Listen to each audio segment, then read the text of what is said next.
even the current government, that they have not thought about this? And if they have, why is it taking us so long to get it right economically? I think, like I mentioned before, the challenge has always been with the leadership that we put in office. And these are successive, and that's why it's so easy for Prof here to, you see, sometimes I ask myself why some simple things look so complicated for people who work in government. Because these are issues that have been there. Yeah. Some of these bilateral arrangements that are very unfavorable to Kenya, some of these arrangements, these issues, globalization is not something new, has been there over time. But unfortunately, we find ourselves in the same trap because we have a tendency of doing the same thing the same way and expecting different results. And that's why our politics is always marinated with the same faces, their children, their family members, since independence.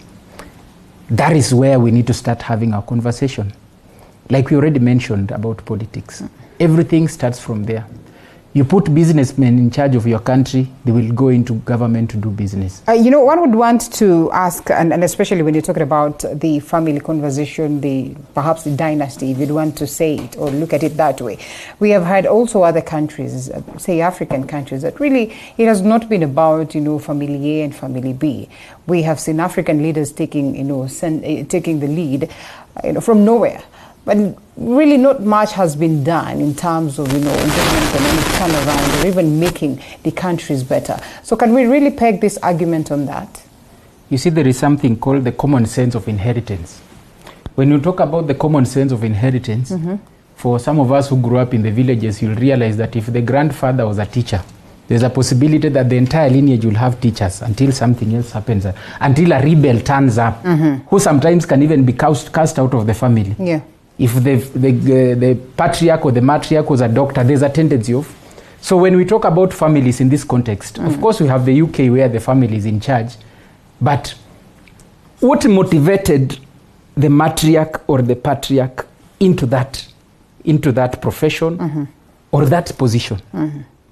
So if the patriarch or the matriarch joined politics because they had already seen the opportunities in political spaces, that will be the line of mentorship. So why is it different with Britain? Because Britain seems to be doing well. You see, I always tell Kenyans, I use this example that, for example, if George Washington had grabbed the whole of California, the way our founding father did, there's a possibility there wouldn't be Hollywood.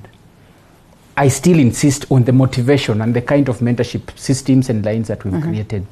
So you realize that even these children, as they are being introduced, as they are like in Kenya, there are places where you feel like we have a hereditary democracy, where someone dies and it automatically it's either the wife, and people will cry about it, either the wife or the son.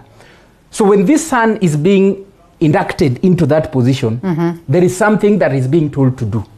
That's the problem we have. And that's why we have these successive problems. And that's why in politics you hear allies, you hear stories like allies.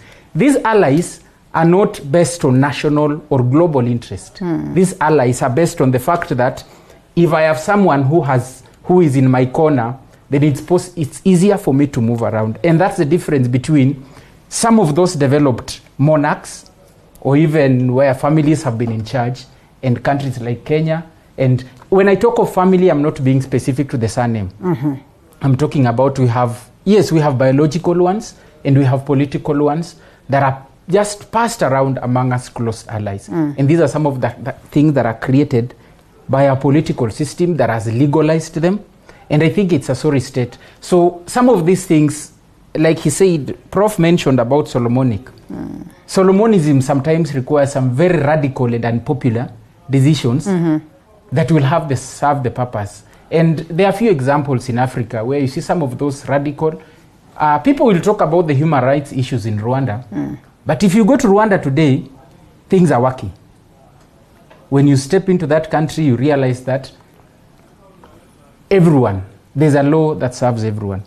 Perhaps we need to get to that point. During the short tenure of Magufuli, things were working. I happen to have been there sometime. I have a few people I know who especially in areas like the mineral business, where, for example, one of the things he did was to cancel most of the contracts, bring those people back onto the table. For example, there are mines where people mine gold. There's this soil that I just want to call it soil because I'm not a chemist. I may not know what is it. But these people, what they were doing is that they will tell you, as the owner of the land or you as the country, they'll tell your leaders and they will believe it. That now that we don't know what is in this thing is not helpful to you, and we don't have a place where we can process it, now we export it, we carry it, and we'll see what to do with it. So when he came back, those are some of the things that he reversed. And he was a very unpopular among some of the forces that were affected. And that's why it's very important for us to become very radical in our wisdom, so that we change some of these things in favor of. Prof, before you come in, and I'd love for Kidi to close it for us. You listen to some of the utterances by our very own leaders and the action that has been taken. And you genuinely want to get yourself to a point where you ask, China Square could be closed for a day or two, but will this be the ultimate game? Or are these leaders then